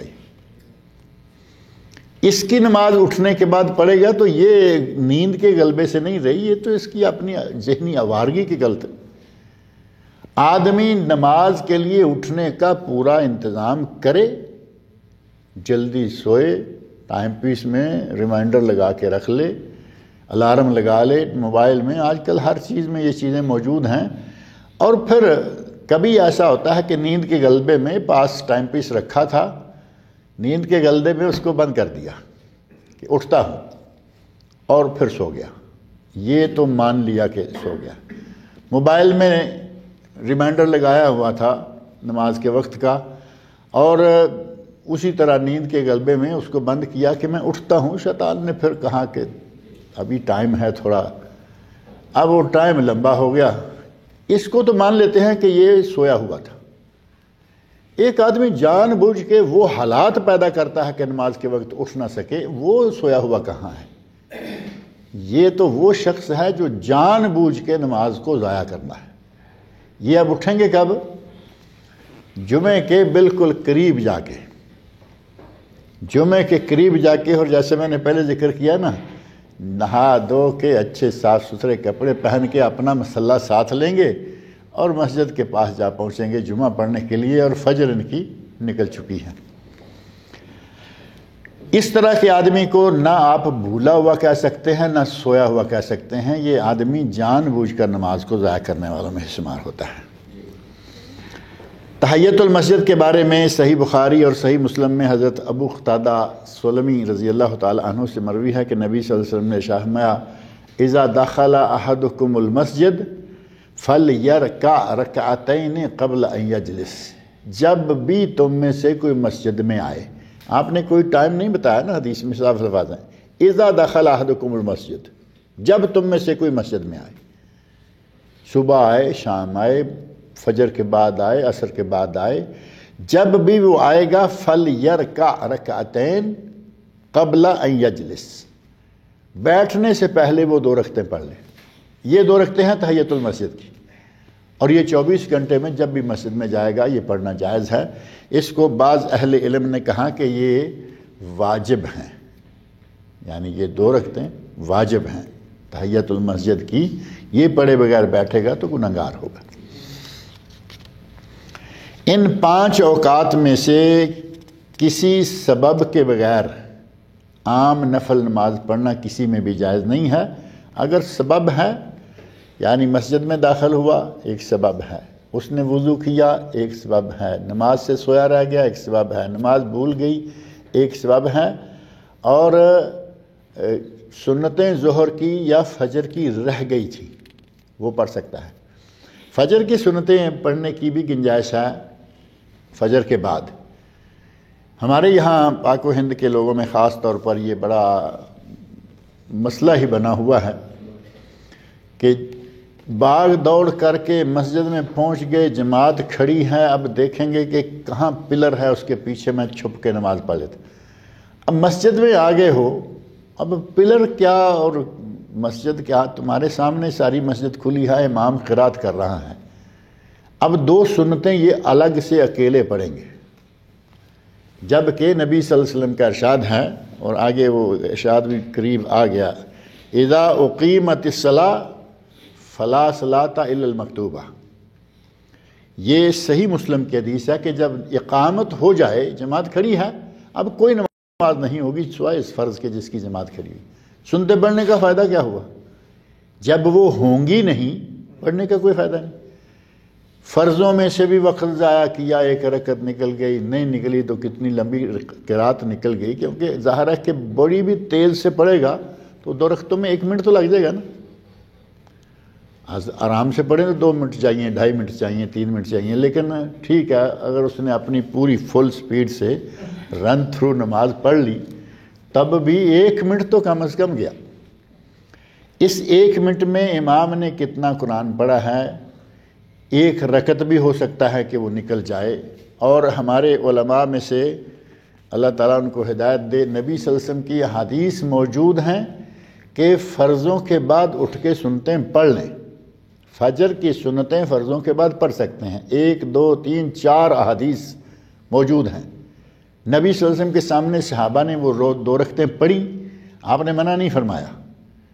تو اس کا معنی یہ ہوا کہ جب نبی صلی اللہ علیہ وسلم نے منع نہیں فرمایا، اس وقت صحابہ کو منع نہیں فرمایا، تو آج ہمارے لیے منع کیسے ہوگی؟ ہمارے علماء کرام پکی کرتے رہتے ہیں کہ دیکھو، چاہے سجدے رکوع میں 1 مرتبہ تسبیح کرو، یعنی سبحان ربی العظیم کہو اٹھ جاؤ، سبحان ربی الاعلیٰ کہو اٹھ جاؤ، لیکن یہ سنتیں پہلے پڑھو۔ پھر یہ تک کہا جاتا ہے کہ چاہے تمہیں 1 رکعت ملنے کی امید ہو، سنتیں پہلے پڑھو۔ رسول اللہ صلی اللہ علیہ وسلم فرما رہے ہیں، صحیح مسلم کی حدیث جس کے صحیح ہونے میں کوئی شک نہیں ہے، جو آدمی اقامت ہو جانے کے بعد سنتے پڑے گا اس کی ہوں گی نہیں، جب ہوں گی نہیں تو پھر وقت بھی ضائع کیا، نماز کا حصہ بھی ضائع کیا اور نماز بھی نہیں ہوئی۔ میری بات سمجھ میں آ رہی ہے نہیں؟ اور یہ ہمارے صرف پاکستان، انڈیا، بنگلہ دیش میں، یہاں عربوں میں ایسی کوئی بات نہیں۔ آپ دیکھیں گے کہ فرضوں کے بعد اٹھ کے عرب لوگ 2 رکعتیں پڑھ رہے ہوتے ہیں، نارمل بات ہے۔ نبی صلی اللہ علیہ وسلم نے ایک آدمی کو دیکھا کہ اسلام پھیرنے کے بعد وہ اٹھے اور انہوں نے نماز پڑھنی شروع کر دی۔ آپ نے پاس سے گزرتے ہوئے فرمایا الصبح اربعا، کیا ابھی فجر 4 رکعتیں ہو گئی ہیں؟ کیونکہ 2 تو تم نے ہمارے ساتھ پڑھ لی ہیں۔ تو صحابی نے کہا نہیں یا رسول اللہ، میں جب مسجد میں پہنچا تو جماعت کھڑی تھی، میں جماعت میں شامل ہو گیا، میری سنتیں رہ گئی تھیں وہ میں نے اب پڑھی ہیں۔ فسکت رسول اللہ صلی اللہ علیہ وسلم، نبی صلی اللہ علیہ وسلم خاموش ہو گئے۔ نبی کبھی کسی ناجائز کام پہ خاموش ہو سکتے ہیں؟ ناجائز کام ہو اور آپ خاموش ہو جائیں، یہ نبوت کے خلاف ہے۔ وہ جائز تھا اس لیے خاموش ہو گئے۔ اور عام قاعدہ ذکر کیا گیا فَسُقُوتُهُ رَضَاؤُهُ، فَسُقُوتُهُ رَضَاؤُهُ، نبی صلی اللہ علیہ وسلم کا خاموش ہو جانا آپ کی رضامندی تھی، یعنی تمہارا کام جائز ہے۔ یہ اور اسی طرح کے 2-4 واقعات اور بھی ہیں کہ نبی صلی اللہ علیہ وسلم کے سامنے صحابہ نے فجر کے بعد سنتے پڑھی۔ ہم وہ ساری چیزیں چھوڑ جائیں گے جو صحیح حدیث میں ثابت ہیں۔ ایک معضل یعنی سند کے اعتبار سے ضعیف حدیث ہے، اس میں ہے کہ کچھ بھی ہو جائے تمہیں سنتیں پہلے پڑھنی ہیں، بعد میں نہیں ہوتی۔ اگر پہلے نہیں پڑھی بعد میں پڑھنی ہے تو پھر سورج نکلنے تک مسجد میں بیٹھو اور سورج نکلنے کے بعد پڑھو۔ ایک روایت میں یہ الفاظ ہیں کہ سورج نکلنے کے بعد پڑھو۔ ایک بات تو یہ ہے کہ یہ حدیث ضعیف ہے، ناقابل عمل ہے۔ دوسری صحیح حدیث کے مقابلے میں ضعیف کی کوئی حیثیت نہیں رہتی، مان لیتے ہیں کہ حدیث صحیح ہے۔ اب پھر مرد بنیں، جو حدیث میں آیا ہے اس پہ عمل کریں۔ اس پہ ہے کہ سورج نکلنے کے بعد پڑھیں۔ ہمت دکھائیں، آپ لیٹ آئے ہیں تمہاری غلطی، مسجد میں لیٹ پہنچے ہیں تمہاری غلطی، پہلے اٹھتے پہلے آتے سنتے پڑھتے۔ اب لیٹ ہو گئے ہیں، جماعت کھڑی ہو گئی ہے، سنتے ہوتی نہیں، اسلام فرضوں کی پھیڑیں، بیٹھ جائیں مسجد میں، سورج نکلنے تک انتظار کریں۔ سورج نکلے گا تو پھر یہ 2 رکعتیں پڑھ کے گھر جائیں، پتہ چلے آپ کا کہ آپ نے حدیث پر عمل کیا ہے۔ نہ اس حدیث پہ عمل، نہ ان صحیح احادیث پہ عمل۔ کام کیا کر رہے ہیں؟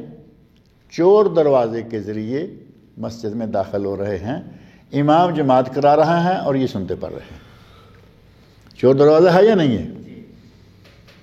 امام جماعت کرا رہا ہے جس کے دوران کوئی نماز نہیں ہوتی اور یہ سنتے پڑھ رہے ہیں۔ ایک دوسرا یہ ایک بڑی تعجب والی بات یہ لگتی ہے کہ ایک بڑا جھگڑا ہے ہمارے یہاں پاک و ہند میں کہ سورۃ فاتحہ امام کے پیچھے نہیں پڑھنی ہے، کہ یہ نہیں مسئلہ کہ امام کے پیچھے کافی ہے، جو امام نے پڑھ دی کافی ہے۔ کیوں بھائی؟ کہتے ہیں جو امام جو پڑھ رہا ہے، جب امام پڑھ رہا ہے تو پھر آپ کیوں پڑھیں گے؟ اس آدمی نے مسجد میں آ کے کیا کیا ہے؟ سورۃ فاتحہ پڑھی ہے یا نہیں؟ 2 مرتبہ پڑھی ہے۔ 2 رکعتوں میں جتنا بھی تیز بھاگا ہوگا، لیکن 2 مرتبہ اس نے سورہ فاتحہ پڑھی، 2 مرتبہ اس نے قل هو اللہ یا کوئی سورت پڑھی، اس نے 2 رکوع کیے، اس نے 4 سجدے کیے، اس نے اتحیات کیا۔ اتنا لمبا کام جماعت کے دوران یہ کر رہا ہے اور امام کے پیچھے کھڑے ہو کے سورہ فاتحہ پڑھنے کو تیار نہیں۔ حالانکہ اب بھی تو امام مسجد میں ہی ہے نا، امام مسجد میں ہے اور یہ بھی مسجد میں ہے۔ امام کی تلاوت جہری چل رہی ہے اور یہ ابھی مسجد میں۔ یہ دوہرے پیمانے کے ایک طرف تم اتنا پڑھ جاؤ، امام کی پرواہ نہیں وہ کیا کر رہا ہے، اور دوسری طرف جائز مسنون اور نبی صلی اللہ علیہ وسلم کا حکم لا صلاۃ لمن لم یقرأ بفاتحۃ الکتاب، جو سورہ فاتحہ نہیں پڑھتا اس کی نماز نہیں ہوتی، اس کی پرواہ نہیں، اور خاموش کھڑے ہیں کہ امام نے پڑھ لیا ہمارے لیے کافی ہے۔ اگر اسی بات پہ عمل کریں تو پھر یہ ہے کہ ان 2 رکعتوں کو چھوڑیں، اب امام کے ساتھ شامل ہو جائیں۔ یعنی نہ ادھر کریں گے نہ ادھر کریں گے، بس جو ہمارے مولوی صاحب نے بتا دیا وہی کریں گے۔ مولوی نے الٹا کیا سیدھا کیا، وہ ہر طرح سے ہم اس کے سامنے ہتھیار ڈال دیتے، جبکہ نبی اکرم صلی اللہ علیہ وسلم سے اگر ایک بات ثابت ہو جاتی ہے تو وہ اولا ہے، اسی کو لینا ضروری ہے۔ اور نبی اکرم صلی اللہ علیہ وسلم فرماتے ہیں جن جگہوں پر یہ ہو گیا کہ کن اوقات میں نماز نہیں ہوتی، مکروہ اوقات جن میں نماز نہیں ہوتی، اور کچھ جگہیں ایسی ہیں جہاں نماز نہیں ہوتی، ان میں سے قبرستان۔ اللہ کی زمین ساری، اللہ کے نبی فرماتے ہیں کہ ہمارے لیے جو علت لی الارض مسجدن، پوری زمین میرے لیے مسجد بنا دی گئی ہے، جہاں وقت نماز کا ہو پڑھ لو، لیکن قبرستان میں نہیں پڑھ سکتا، حالانکہ وہ بھی تو زمین ہے نا۔ حمام میں نہیں پڑھ سکتے چاہے کتنا بڑا کیوں نہ ہو، حمام بڑے بڑے بھی تو تھے نا، ہمارے حمام تو چھوٹے چھوٹے ہوتے ہیں، کچھ لوگوں کے حمام اس کمرے سے بھی بڑے بڑے، وہ اندر جا کے ایسے ہوتا ہے کہ جیسے انہوں نے کوئی ریس بھی لگانی ہے، پورے بڑے کمرے کا ایک حمام ہے، وہاں ٹب ہے، وہاں WC ہے، وہاں اندر کئی اور سامان۔ حمام چاہے کتنا بڑا ہو اور چاہے کتنا صاف ستھرا کیوں نہ ہو، حمام میں نماز نہیں ہوتی۔ اور یہ نبی اکرم صلی اللہ علیہ وسلم کے ارشاد کے مطابق بات ہے۔ ابو داود، ترمذی اور ابن ماجہ میں صحیح سند کے ساتھ حضرت ابو سعید خدری رضی اللہ عنہ سے مروی ہے کہ نبی صلی اللہ علیہ وسلم نے ارشاد فرمایا الارض کلھا مسجد الا المقبرہ والحمام، زمین ساری کی ساری مسجد ہے۔ دوسری حدیث میں نبی صلی اللہ علیہ وسلم فرماتے ہیں کہ اللہ نے مجھے کچھ ایسی چیزیں دی ہیں جو پہلے کسی نبی کو نہیں دی، اللہ نے مجھے کچھ ایسی چیزیں دی ہیں جو پہلے کسی نبی کو نہیں دی ہیں۔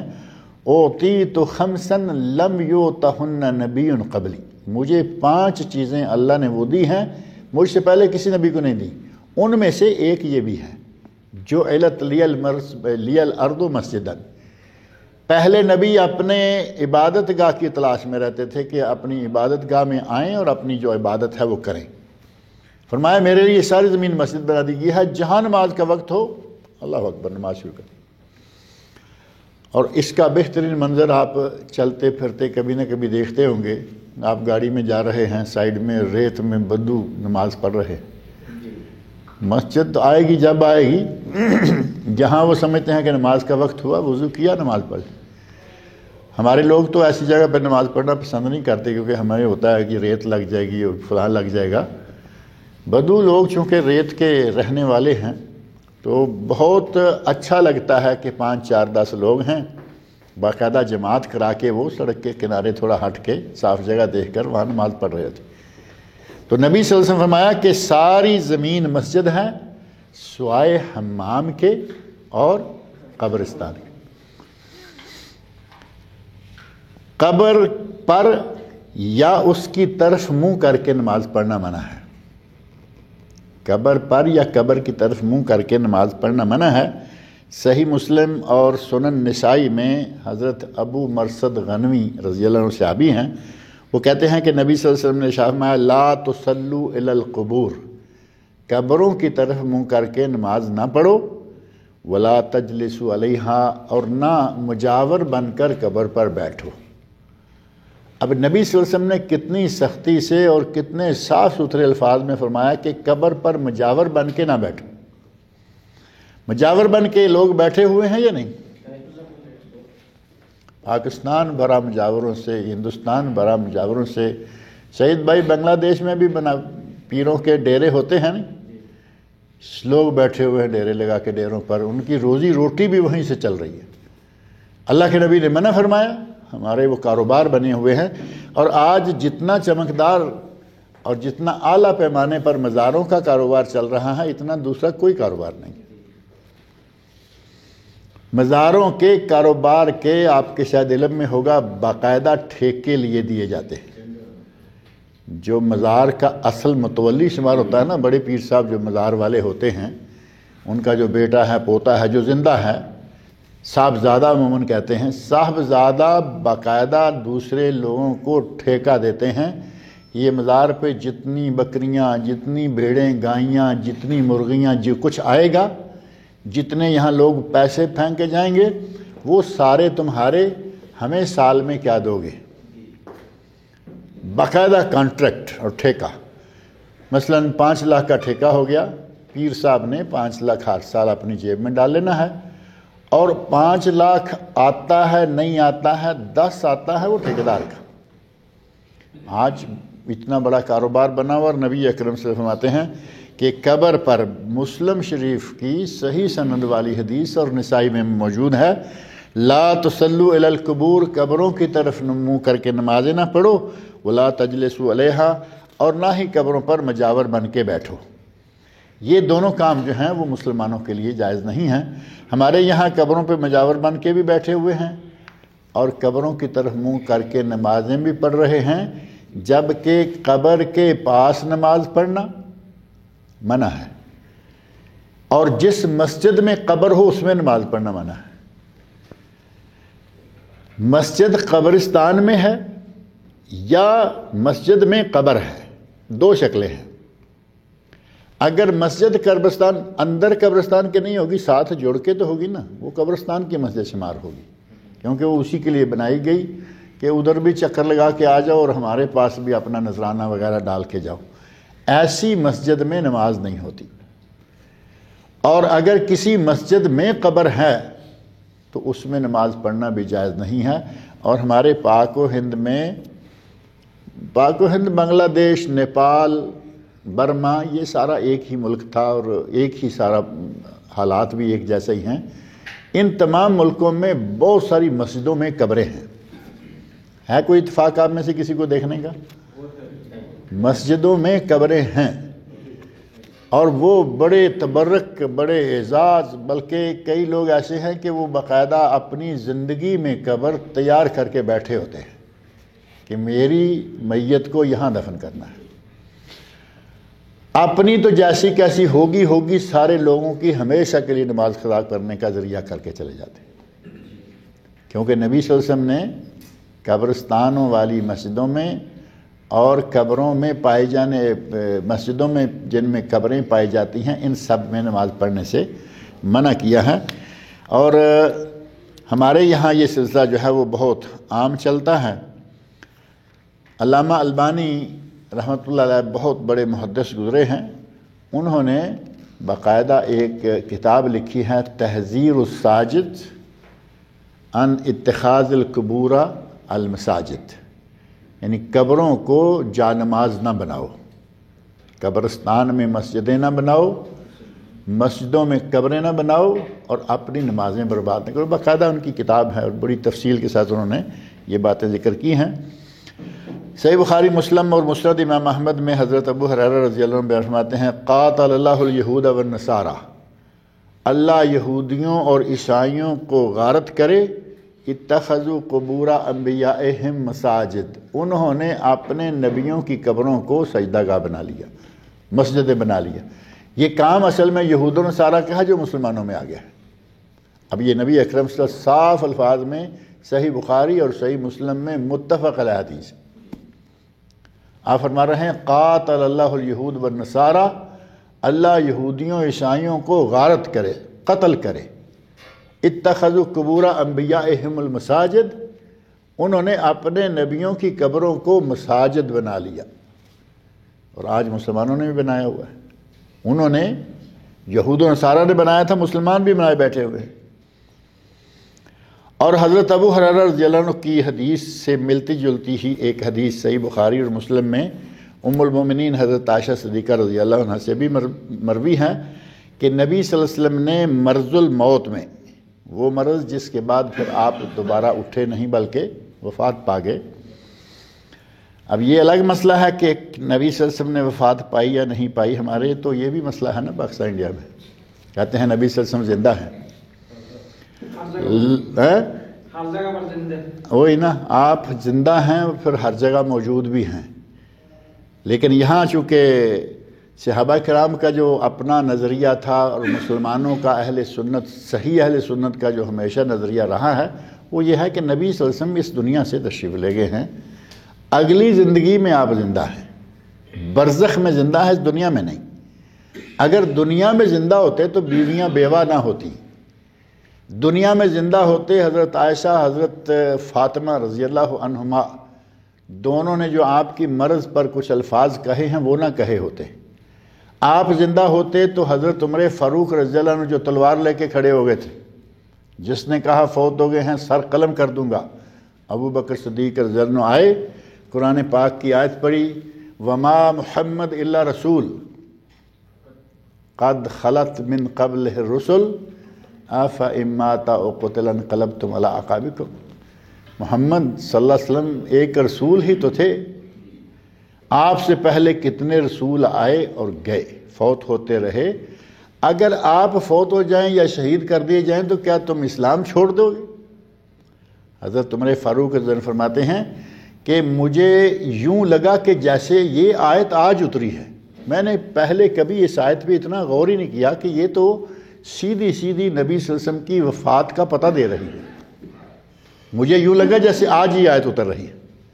کہتے ہیں میرا یقین پکا ہو گیا کہ آپ واقعی وفات پا گئے ہیں، اتنا پھر میرے جسم پر اس صدمے کا اثر ہوا، میری ٹانگوں نے میرا بوجھ اٹھانے سے انکار کر دیا، یعنی بیٹھ گیا میں۔ حضرت عمر فاروق رضی اللہ عنہ انکار کیے ہوئے ہیں موت کا، مان گئے، سارے صحابہ کرام مان گئے۔ امت میں سب سے پہلا اختلاف اسی بات پر ہوا کہ نبی زندہ ہیں یا فوت ہو گئے ہیں، سب سے پہلا اجماع اور اتفاق اسی بات پر ہو گیا کہ نبی صلی اللہ علیہ وسلم فوت ہو گئے ہیں۔ ہمارے مولوی کو ابھی تک بھی اس بات کا یقین نہیں آ رہا کہ فوت ہوئے ہیں یا نہیں۔ نبی اکرم صلی اللہ علیہ وسلم کی وفات والے مرض میں نبی صلی اللہ علیہ وسلم نے یہ بات بھی ارشاد فرمائی، لعن اللہ الیہود والنصارى اتخذوا قبور انبیائہم مساجد، اللہ یہود و نصارہ پر لعنت کرے۔ پہلی حدیث میں قاتل اللہ الیہود والنصارى، اور یہاں ہے لعن اللہ الیہود والنصارى، اللہ یہود و نصارہ پر لعنت کرے، انہوں نے اپنے نبیوں کی قبروں کو مسجدیں یا جا نماز بنا لیا تھا۔ اللہ رب العزت مجھے اور آپ سب لوگوں کو نبی صلی اللہ علیہ وسلم کے ارشادات پڑھنے، سننے، سمجھنے اور ان پر عمل کرنے کی توفیق عطا فرمائے۔ بعض ایسے کپڑے ہیں جن میں نماز پڑھنا جائز نہیں، اور بعض ایسی چیزیں ہیں کہ جن کی موجودگی میں نماز پڑھنا جائز نہیں ہے، اس طرح کی کچھ مسائل انشاءاللہ اگلے درس میں ذکر کریں گے۔ اللہ تعالیٰ مجھے اور آپ سب لوگوں کو نیک عمل کی توفیق عطا فرمائے۔ کوئی سوال ہو درس سے متعلقہ تو آپ پوچھ سکتے ہیں۔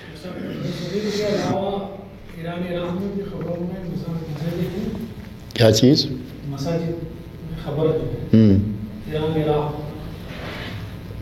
ایران اور عراق میں وہاں ایران عراق میں بھی ہیں، ان کے تو بہت زیادہ ہیں۔ ایران میں، عراق میں، چونکہ جو پارٹی ہے حاکم پارٹی، جو حاکم پارٹی ہے ان کا ہماری طرح جیسے ہمارے پاکستان انڈیا کی حاکم پارٹی رہتی ہے نا، انڈیا میں تو چلو کافر رہتے ہیں زیادہ تر حاکم، لیکن پھر بھی ایک حاکم مسلمانوں کا رہتا ہے ان میں، جو انگوٹھا چھاپ ہوتے ہیں صرف، وہ عبدالکلام ہو یا کوئی دوسرا ہو، ان کے ذاکر حسین ہیں، وہ ظاہر ہے کہ ایک نام ہے کہ ہندوستان کا صدر فلاں ہے، وزیر اعظم ان کا اپنا ہوتا ہے، کرتے وہ ہیں جو کچھ ہے، پاکستان کے حاکم ہیں، بنگلہ دیش کے حاکم ہیں، یہ سارے حکام جو ہیں ان کا اپنا اصل مذہب جو ہے وہ ہے جسے ہمارے ملکوں میں بریلوی کہا جاتا ہے۔ بریلویت میں آج جتنا شرک پایا جاتا ہے اس کی مثال ملتے جلتے جا کے شیعہ کے پاس ہی ملتی ہے۔ شیعہ میں بھی وہ بیماریاں بہت ساری موجود ہیں جو بریلویوں میں ہیں، بلکہ علامہ احسان الہی ظہیر رحمۃ اللہ علیہ، شاید آپ لوگ ان کے نام سے واقف ہیں یا نہیں، بہت بڑے عالم گزرے ہیں، عربی میں، اردو میں بہت کام کیا، شہید کیے گئے، ان کو تقریر کے دوران بم بلاسٹ ساتھ شہید کیا گیا، ریاض میں علاج ہوتا رہا اور جنت البقیع مدینہ منورہ میں دفن ہوئے۔ اللہ رب العزت نے بڑا اعزاز بخشا انہیں۔ تو انہوں نے کتاب لکھی ہے البریلویہ، اردو میں بھی بریلویت کے نام سے وہ آ چکی ہے۔ تو ان کی کتابیں 4 کتابیں شیعہ کے بارے میں ہیں، اور شاید یہ 4 کتابیں ہی ان کی شہادت کا سبب بنی۔ شیعہ نے کہا جاتا ہے کہ شیعہ نے مروایا، کوئی کچھ کہتا ہے، کچھ کہتا ہے جس نے بھی شہید کروایا، شہید کیے گئے۔ وہ کہتے ہیں کہ شیعہ کی اور بریلویوں کی، ان دونوں کی نسل ایک ہے، باپ دادا ایک ہیں ان کے۔ اور آپ دیکھیں گے کہ خرافات اور شرک بدعات جس طرح شیعہ میں ہے اسی طرح بریلیوں میں بھی بہت ہے، جس طرح ہمارے یہاں۔ اور ساتھ یہ بھی آپ ذہن میں رکھیں کہ مسجدوں میں قبریں صرف بریلویوں کے یہاں نہیں، دیوبندیوں کے یہاں بھی یہی ہے، یعنی اس میں بڑے بڑے پردہ نشینوں کے نام آتے ہیں، ہر کوئی چاہتا ہے کہ میری قبر مسجد میں بن جائے، میرا تو پتہ نہیں کیا ہوگا، ان کی نمازیں خراب ہوتی ہیں تو ہوتی رہیں۔ اس میں جائز نہیں ہے جہاں قبر نماز جائز نہیں ہے۔ نہیں، ابھی ہمارے محلے میں وہی بڑی مسجد ہے، مطلب قریب ہے، ہم نماز پڑھنا، یہی مسئلہ ہے نا کہ میں یہ پہلے اس لیے ذکر کیا کہ ہماری بہت ساری مسجدیں ایسی ہیں جن میں قبریں ہیں، اور جس مسجد میں قبر ہو اس میں نماز پڑھنا جائز نہیں، اس میں نماز پڑھنے کو کم از کم مکروہ قرار دیا گیا، کم از کم کہ اس میں نماز پڑھنا مکروہ ہے، یعنی جائز نہیں ہے۔ اب ہمیں 10 قدم چل کے اس مسجد میں جانا چاہیے جو اس سے تھوڑی لائٹ والی ہے، اس مسجد میں اے سی بھی نہیں ہے، سادہ پنکھا چل رہا ہے، اور وہاں کولر نہیں لگے ہوئے، بلکہ لوگ اپنے گھر سے پانی پی کے جاتے ہیں، نماز آرام سے پڑھ کے آتے ہیں، جس میں قبر نہیں ہے، کیونکہ وہاں نماز پڑھنا آپ کا افضل ہے، یہاں مکروہ ہے۔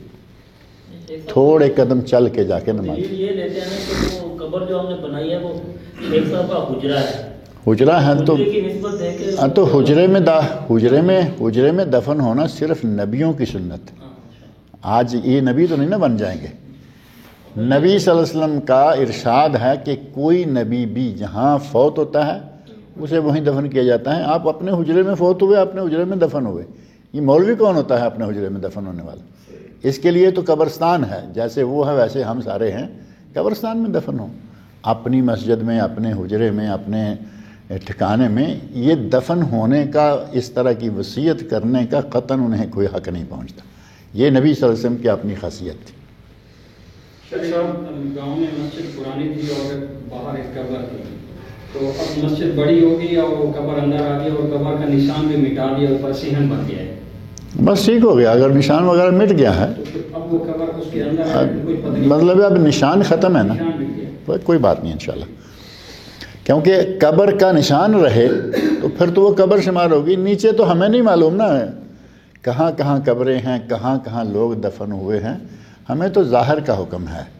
اب کوئی آدمی یہ کہے کہ یہ ہمارا جو گاؤں ہے اس گاؤں میں ہر گھر جو ہے وہ بالکل صاف جگہ پر ہے، کون جانتا ہے کون کہاں مرا، کتنی دنیا مرتی آ رہی ہے، کتنے لوگوں کے قبرستان خراب ہو رہے ہیں، پھر نئے سرے سے وہاں قبریں بن رہی ہیں۔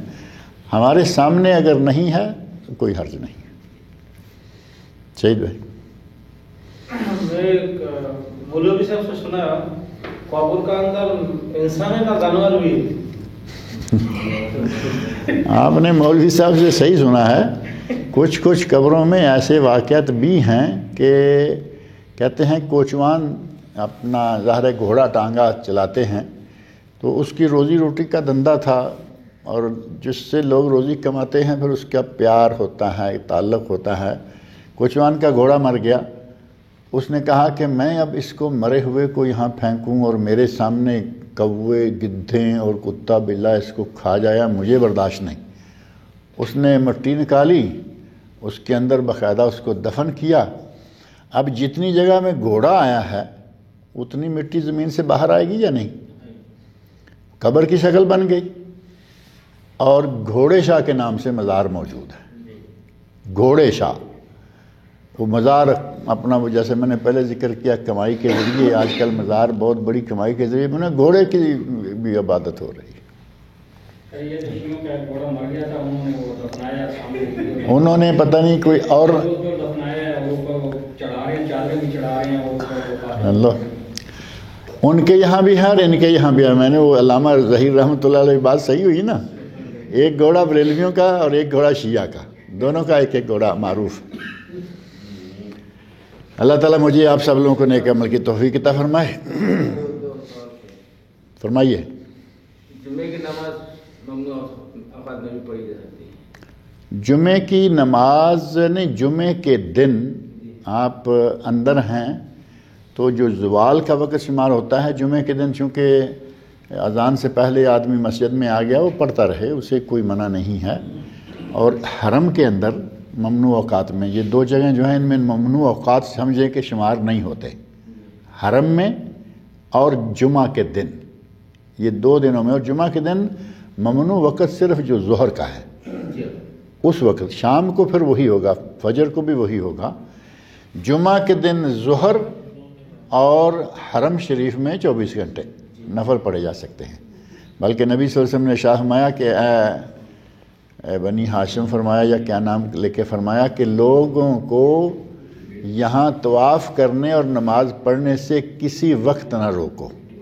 تو ظاہر ہے کہ طواف بھی 24 گھنٹے چلتا ہے، اور وہ 2 رکعتیں جو پڑھی جاتی ہیں وہ بھی 24 گھنٹے جب بھی چاہیں پڑھیں، وہاں کوئی منع نہیں۔ قبرستان میں جنازے کی نماز پڑھی جاتی ہے؟ جنازے کی نماز پڑھی جا سکے کیونکہ اس میں کوئی سجدہ نہیں ہے، وہ تو ایک دعا کی شکل ہے۔ وہ تو قبرستان میں قبر کے پاس کھڑے ہو کر عموماً جو لوگ مسجد میں یا جنازہ گاہ میں نہیں پڑھ پائے ہوتے وہ سیدھے دفن کرنے آ جاتے ہیں، دفن کرنے کے بعد وہ وہاں کھڑے ہو کے نماز پڑھ لیتے ہیں، نماز پنجگانہ نہیں۔ شیخ صاحب آخری صاحب، وہ سسر آخری تو صرف آپ کا ہے، ادھر سے ایک اور بھی ہے۔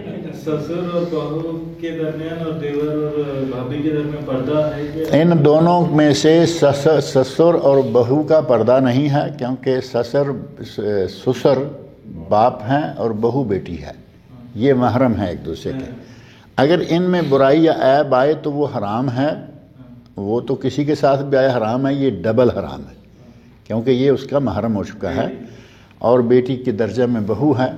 یہ پچھلے دنوں انڈیا میں کا ایک واقعہ بڑا مشہور رہا نا کہ بہو کے ساتھ شوہر سسر پکڑا گیا، اور جہاں تک تعلق ہے دیور اور بھابھی کا تو وہ تو نبی صلی اللہ علیہ وسلم نے بہت سختی سے فرمایا الحم والموت۔ آپ نے فرمایا کہ مردوں عورتوں کا اختلاط نہ ہو، تو صحابی نے پوچھا یا رسول اللہ دیور کے بارے میں کیا خیال ہے؟ شوہر کا بھائی ہے وہ تو گھر میں آنا جانا اٹھنا بیٹھنا، آپ نے فرمایا نہیں، الحم والموت، دیور تو ایسے ہے جیسے موت ہے، اس سے تو عورت کو اس طرح بچنا ہوگا جیسے آدمی ہر وہ کام کرتا ہے کہ موت نہ آ جائے، اسی طرح دیور سے پردہ اسی انداز سے کرنا ہوگا کہ یہ کھل کھلا کے سامنے نہ ہو۔ ہمارے یہاں دیور اور بھابھی کا پردہ نہیں ہے اور بہو اور سسر کا پردہ ہے، یعنی ہمارے یہاں گنگا ہمیشہ الٹی ہی بہتی رہتی ہے۔ بہویں پردہ کرتی ہیں سسر سے جو کہ باپ ہیں اور کوئی پردہ نہیں شرعن، اور دیور کے ساتھ بڑی انڈرسٹینڈنگ ہے، شوہر بھی خوش ہے، بیوی بھی خوش ہے اور دیور بھی خوش ہے، سارے ہی خوش ہیں، اپنی اپنی مرضی کر رہے ہیں، اور اسی کے نتیجہ میں دیور بھابھی کے درمیان جو زناکاری کے واقعات ہیں بے شمار سننے میں آتے رہتے ہیں، آپ بھی سنتے رہتے ہیں۔ اللہ تعالیٰ معاف کرے۔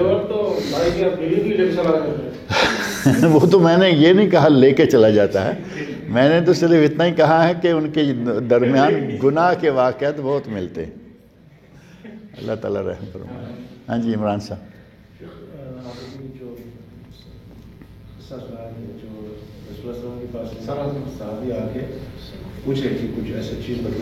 اسلام کی کوئی بات بتائیے جو مجھے معلوم نہیں۔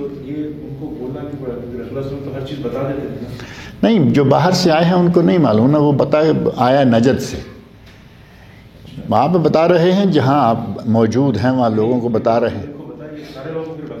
یہ تو ظاہر ہے کہ سارے لوگ پھر کہہ رہے ہیں نا، اس بدو نے یہ حدیث نہیں بیان کی، یہ حدیث دوسرے نے بیان کی کہ جب ہم نے توجہ کی تو پتہ چلا کہ وہ نماز کے بارے میں پوچھ رہا ہے۔